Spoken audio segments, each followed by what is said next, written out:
Okay, in this video we're going to be checking out the XPKRC X3, and that's what it says here on the box. The naming of this is kind of confusing. This is brand name XPKRC, but obviously this looks like a model from SPC Maker, and I think so. And somewhere else here on the box it does say it is on the SPC Maker website, which is actually that's who actually is the seller and producer of this. So the naming of this is kind of weird, and obviously it has all of the signature marks of an SPC Maker model with the painted edges on the carbon fiber. That's a pretty classic telltale sign that it's made by SPC Maker.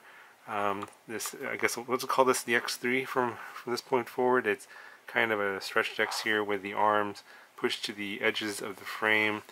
Obviously we have some 3-inch props here. These are the Emax Avon mini props with the T-style prop mounting on these 1106 motors. And so this is a 1106 4500 kV motor, and it's branded XPKRC, and I've never seen this motor before, and I'm not sure who the original manufacturer is. It's not a very coggy motor, so the magnets aren't super strong. It seems very smooth. I flew it on 4S on a 550 GMB. Link to the battery is in the description. Yeah, it's kind of hard to see the windings and everything. Open bond design there. The magnets are fairly big for an 1106, but not super strong. And I didn't have any issues with the motors. They didn't get hot or anything. They did come with a tune from the factories, so they did put a little bit of effort into tuning it, whereas on some of the models they put out, they just kind of slap a default flash and then just ship it out.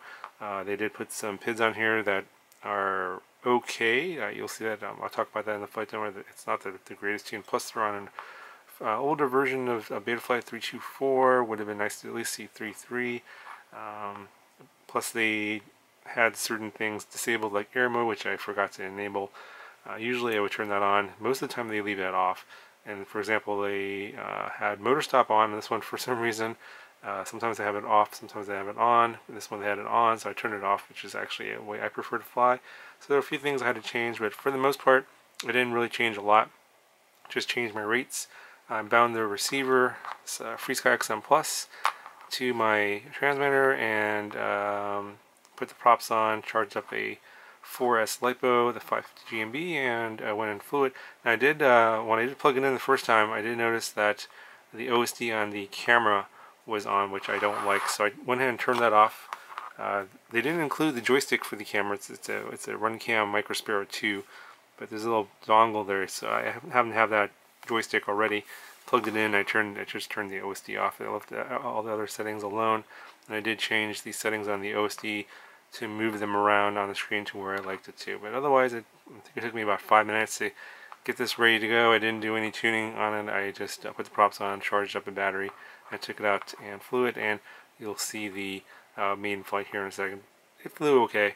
I mean, I wish that they would have put a little bit more effort into getting the, maybe I would say not a 100% tuned, or maybe an 80% tuned. I would say the tune that they put on here is more like a 60, maybe 70% tuned. There's a few more things that I think you could do to get this a little better, and I do talk about that, but basically you want to sharpen it up a little bit, increase the P and D's a little bit, and turn on anti-gravity. I found that it's actually off. I wasn't sure if it was on or off when I was flying around. It did seem like it was drifting around a lot in the wind, so it did need a little bit more eye gain, even though the eye gain was already pretty high in the setup, or the PIDs that they put on here. So just a few things. Overall, I like the looks of this. I mean, I like the skinny arms. It's a 3mm bottom plate. Basic stuff here. 2mm side plates. Nothing really too fancy. You got a flat bottom here with the countersunk screws, so putting a battery on here was pretty easy. I didn't use the included battery strap because I couldn't slide it through this very narrow gap here, so I used a little thinner battery strap that I had from iFlytRC that went in, but the one that came with it didn't go in, but I'll probably use it somewhere else. That was actually pretty long, actually pretty nice battery strap, but it was too thick for the amount of space in here. That's kind of the thing that SPC Maker does, is they just kind of they have very minimal space in their builds. Like this one has a little bit more space here, you have a little more camera angle here, and there's some extra space back here between the stack and the LED and the buzzer. But most of the time, they just they must design their frames such that they have absolutely no extra space. But this one had a little bit extra space, as you can see here, and I think that helps in terms of the aesthetics. It looks better, and I wish they could have used a different standoff here, a little bit taller one, so that the battery strap would go through. Either that, or don't run the wires underneath there. Maybe run them on top between the flight controller and the EC, for example. Yeah, so the little things there. Overall, you know, the build's good. I mean, SPC Maker does a good build usually. They have good solders and soldering points and stuff like that. 20 amp 4-in-1 EC, F4 flight controller. They're using the same crappy VTX that I don't like. It's a 25 200 milliwatt video transmitter with no VTX remote control, so no smart audio, no tramp. You got to use that button, wherever that is, right there, to change your band's channel and power.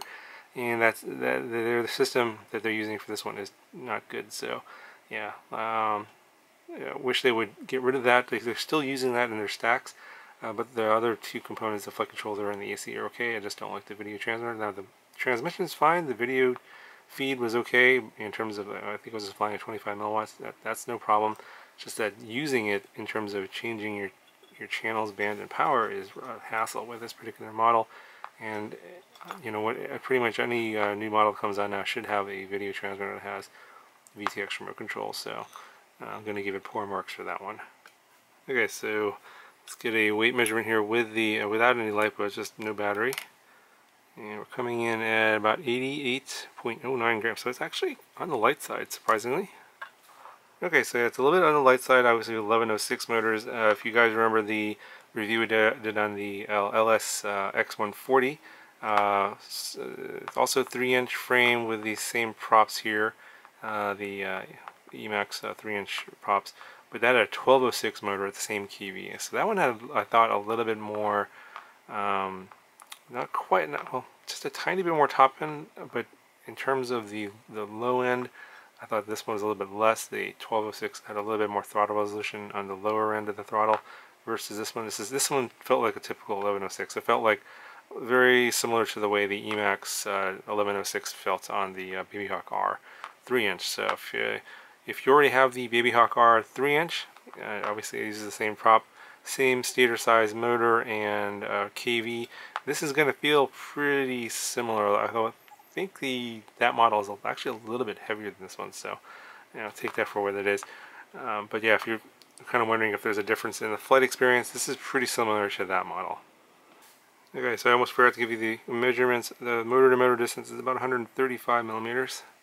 The front to back is coming in at about 87, and the side to side is coming in at about 100 and looks like 103 millimeters. So it's actually H-style configuration, not a stretch X, though it kind of looks like a stretch X.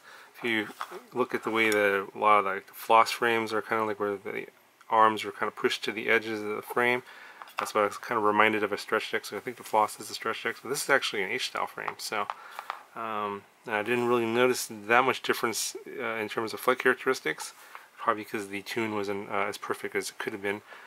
But yeah, it's a little bit of an H-style versus a stretch X, if you guys are curious about that, if that matters to you.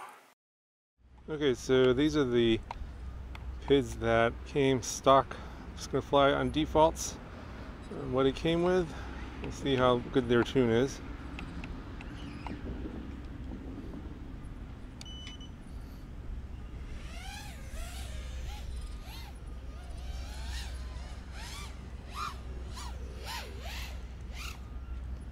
A little bit of I hear a little bit of the prop oscillating. It's not much. Yeah, right there. If you go right, if you do a really hard turn. Overall, not too bad. A little bit less power than the 1206 motor on the LS X140.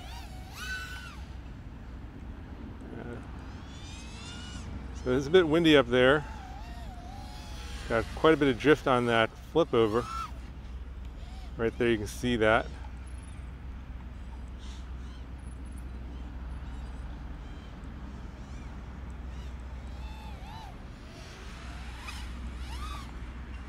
Yeah, some bounce back there.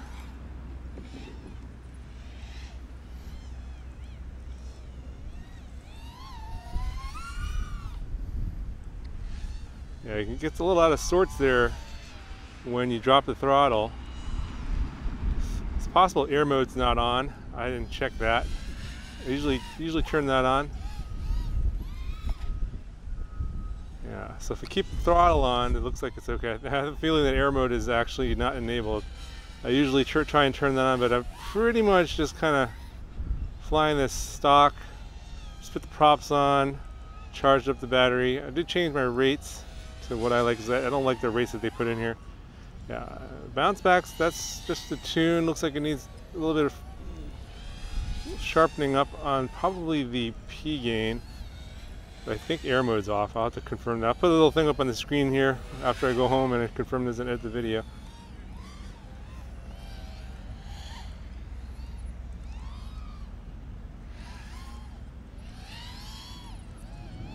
Yeah, overall not too bad for out of the box tune, considering how windy it is.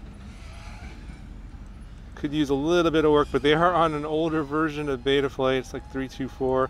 Don't know why they are on such an older version.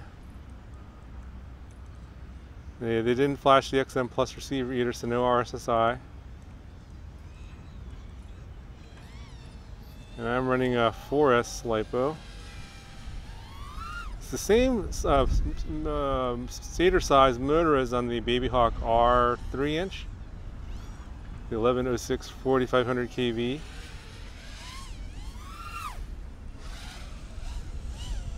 And there were issues on that model with motors getting overheated carrying a 4S LiPo around.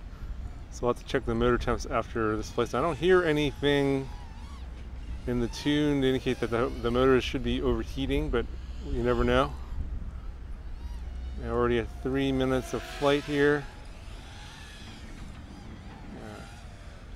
Overall, the tune isn't bad, but I would have preferred a slightly newer version, at least 3.3 on here.